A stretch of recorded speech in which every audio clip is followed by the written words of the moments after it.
তুমি আরাধনে মোরে সাধনা, শত সূক্ষ্ম দুস্থ কামনা, কত জল ছল কত কোলাহল, তুমি শান্ত আবেশে যাতনা। থেমে থাকা যে কথা সব, যত হাহাকার আশা কত রব, পড়ে রবে সব যত সদ্ভাব, প্রাণ সংহারে গেছি হারিয়ে। দু হাত তুলে ধরি বাড়িয়ে,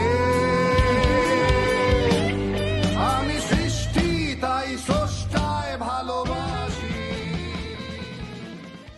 যুগে যুগে জড় জীব সবে পড়ে রবে নিবিড় বেলায়, ধুলি ধূসর পদচিহ্ন আঁকা মরুর বালুকায়। এখানে পড়ে আছে কত শত প্রাণ, জীবনের গান গেছে হারিয়ে, একা দাঁড়িয়ে।